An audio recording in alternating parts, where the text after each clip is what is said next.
Ryan Smith says, hello, hope everyone's doing well. Can you use enough sealed subs to get a good home theater experience for movie watching?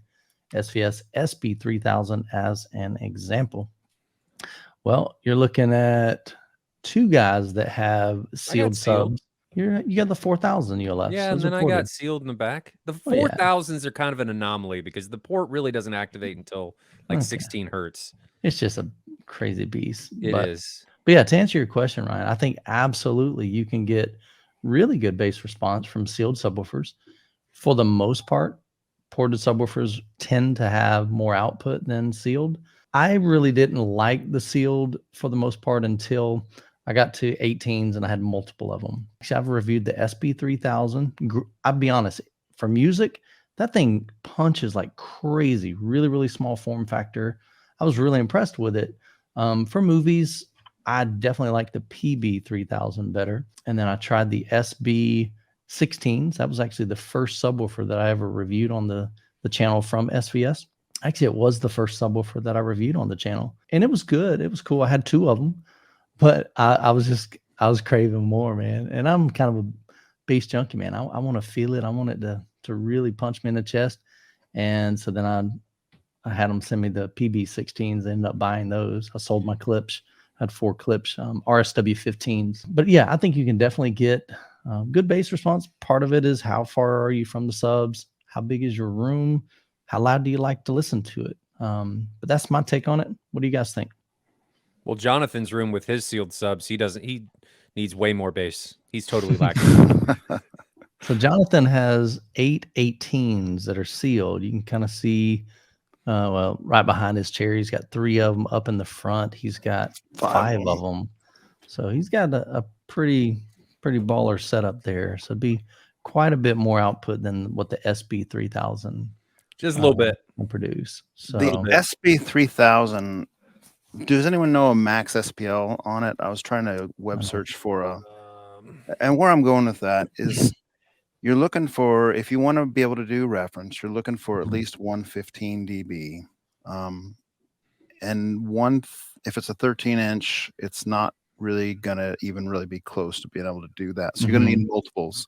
Yeah. And every time you double the amount of subs, if they're not sitting on top of each other, which would be co-located, if they're like on opposite side of the room, a left and a right, or a front and a back, you're only getting 3 dB for each doubling.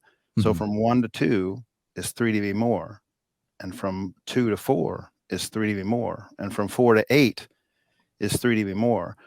So the reason I even bring this up is it depends on what you're after. I guess you're after some extra volume, right? Because you're saying, can I just keep adding them? Absolutely, you can. But there's a very big realm of diminishing returns on that, right? Because now you got to, if you want to get 3 dB more, you got to jump from 8 to 16, and then from 16 to 32. So it's not like every time you add a sub, you're getting a lot more volume. It's every time you double the subs, you get a slight bit more volume. So given Audioholics, the maximum output of the SB3000, was that your question? Yeah, that's what he's asking about. Is 16 hertz. This is before they encounter distortion. That's too bad to go any further. 16 hertz, 87.3 decibels. 20 hertz is 93.6. 25 is 98.7. 31.5 is 104.8. And then you don't break the 105 quote unquote reference, and reference can vary depending on what it is. But you don't break that threshold until you get up into 40, which is 111. Yeah, and I mean, you'll have room gain and stuff like that. So there's a lot of, and you'll have EQ pluses or minuses. Sure. So a lot of variables there. But I guess what I'm saying is, because you don't gain a whole lot by increasing your multiples, because it's you have to pair it and double it every time. Right. It almost makes sense if you're really chasing that reference level that you start with a bigger sub. Don't start with a 13, start with an 18 or a 21 if you're really after reference levels. Because it doesn't matter whether you start with an 8 or 18 or a 24. Those doubling characteristics we just talked about, it's all the same. Stays the same. I'd say 18 is the sweet spot as far as price for performance. You go over that and things get a little more expensive when you start chasing the numbers. Yeah. So one thing he's looking for is just better seat to seat response. So that you can get with smaller subs if your main goal isn't like massive output. Absolutely. So again, I think it goes back to what Jonathan was saying. really depends on like your goals. You know, what are you after? What are you chasing? You know, if it's massive output, SP3000 probably isn't going to do it. And even a couple of them may not satisfy, just depending on how big your room and how loud you like it. But they're cool subs, man. I mean, seriously, they were fun. I was cranking a mess out of it.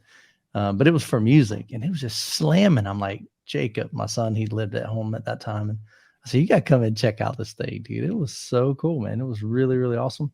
I was very pleased with its performance, like I said, for music. And it was just certain notes that it excelled at. I mean, it was slam. I'm like, dang, that's crazy. Cause I think it's a 12-inch sub. So it was like 13 by 13. We're talking a little bitty box, man, just barely bigger than the actual, width of the actual subwoofer itself. So